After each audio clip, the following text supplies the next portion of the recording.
ತಕ್ಷಣದ 25 ಸುದ್ದಿನ ಕ್ವಿಕ್ ಆಗಿ ನೋಡ್ಕೊಂಡು ಬರೋಣ ಬನ್ನಿ.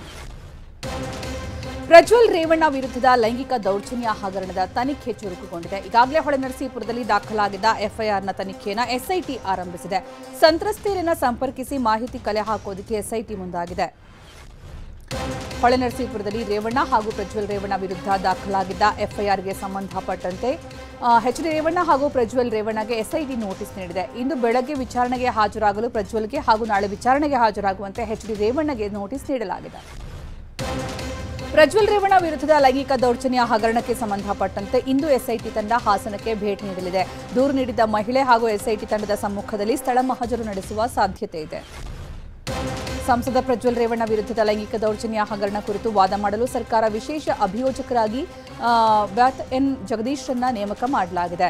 ಹೊಳೆನರಸೀಪುರದಲ್ಲಿ ಸಂತ್ರಸ್ತೆಯರು ದಾಖಲಿಸಿದ್ದ ಪ್ರಕರಣ ಕುರಿತು ವಾದಿಸೋದಕ್ಕೆ ಹಾಲಿ ಹೆಚ್ಚುವರಿ ರಾಜ್ಯ ಅಭಿಯೋಜಕರಾಗಿರುವ ವ್ಯಾತ ಎನ್ ಜಗದೀಶ್ರನ್ನ ನೇಮಕ ಮಾಡಿದೆ. ರಾಜ್ಯದಲ್ಲಿ ಎರಡನೇ ಹಂತದ ಲೋಕಸಭಾ ಚುನಾವಣಾ ಪ್ರಚಾರ ಬಿರುಸುಗೊಂಡಿದೆ. ಕೇಂದ್ರ ಗೃಹ ಸಚಿವ ಅಮಿತ್ ಶಾ ಇಂದು ಹುಬ್ಬಳ್ಳಿಗೆ ಆಗಮಿಸ್ತಾ ಇದ್ದಾರೆ. ಮಧ್ಯಾಹ್ನ 3:20ಕ್ಕೆ ಹುಬ್ಬಳ್ಳಿ ಏರ್ಪೋರ್ಟ್ಗೆ ಆಗಮಿಸಲಿದ್ದು ಹಾವೇರಿಯ ರಾಣೆಬೆನ್ನೂರಲ್ಲಿ ಬೃಹತ್ ರೋಡ್ ಶೋ ನಡೆಸಲಿದ್ದಾರೆ.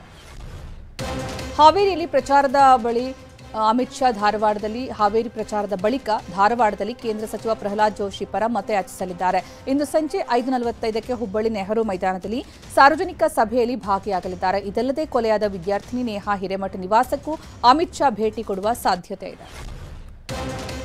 ಯಾದಗಿರಿ ಜಿಲ್ಲೆಯ ರಾಯಚೂರು ಲೋಕಸಭಾ ಕ್ಷೇತ್ರದ ಸುರಪುರದಲ್ಲಿ ಸಿಎಂ ಡಿಸಿಎಂ ಜಂಟಿಯಾಗಿ ಪ್ರಚಾರ ನಡೆಸಲಿದ್ದಾರೆ. ಬೆಳಗ್ಗೆ 11 ಗಂಟೆಗೆ ಕಾಂಗ್ರೆಸ್ ಅಭ್ಯರ್ಥಿ ರಾಜಾ ವೇಣುಗೋಪಾಲ್ ನಾಯಕ ಪರ ಕ್ಯಾಂಪೇನ್ ನಡೆಸಲಿದ್ದಾರೆ. ಸುರಪುರದ ದೇವತ್ಕಲ್ ಬಳಿಕ ಯಾದಗಿರಿ ನಗರದಲ್ಲಿ ಮಧ್ಯಾಹ್ನ 3 ಗಂಟೆಗೆ ಬೃಹತ್ ಪ್ರಜಾಧ್ವನಿ ಸಮಾವೇಶ ನಡೆಸಲಿದ್ದಾರೆ.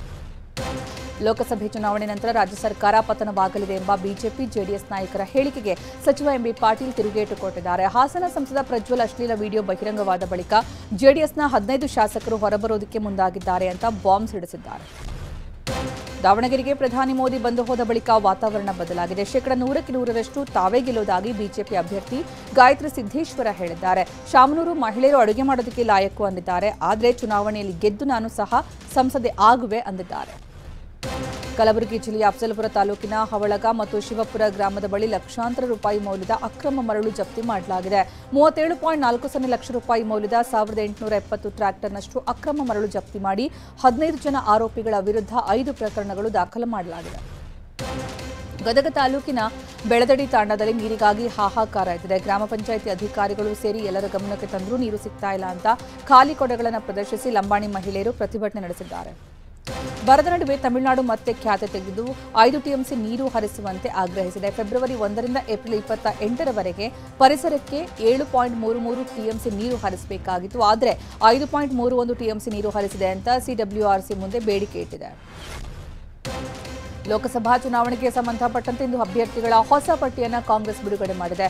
ಹಿರಿಯ ಕಾಂಗ್ರೆಸ್ ನಾಯಕರಾದ ಆನಂದ್ ಶರ್ಮಾ ಮತ್ತು ರಾಜ್ ಬಬ್ಬರ್ಗೆ ಟಿಕೆಟ್ ನೀಡಲಾಗಿದೆ. ಆದರೆ ಈ ಪಟ್ಟಿಯಲ್ಲೂ ಅಮೇಥಿ ರಾಯ್ಬರೇಲಿ ಅಭ್ಯರ್ಥಿಗಳ ಘೋಷಣೆ ಮಾಡಿಲ್ಲ.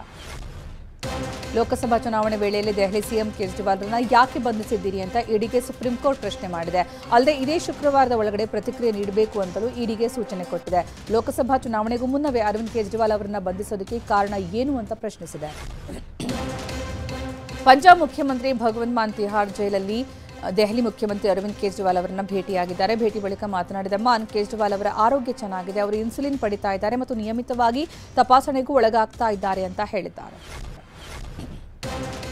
ನಿನ್ನೆ ನಡೆದ ಮುಂಬೈ ವರ್ಸಸ್ ಲಕ್ನೋ ಐಪಿಎಲ್ ಪಂದ್ಯದಲ್ಲಿ ಲಕ್ನೋ ಗೆದ್ದು ಬೀಗಿದೆ. ಮೊದಲು ಬ್ಯಾಟಿಂಗ್ ಮಾಡಿದ ಮುಂಬೈ ನಿರೀಕ್ಷಿತ ಮಟ್ಟದಲ್ಲಿ ಆಡದೆ ಕೇವಲ 144 ರನ್ ಗಳಿಸಿತು. ಸಾಧಾರಣ ಗುರಿ ಬೆನ್ನತ್ತಿದ ಕೆಎಲ್ ರಾಹುಲ್ ಪಡೆ 19.2 ಓವರ್ಗಳಲ್ಲಿ ಜಯ ಸಾಧಿಸಿದೆ.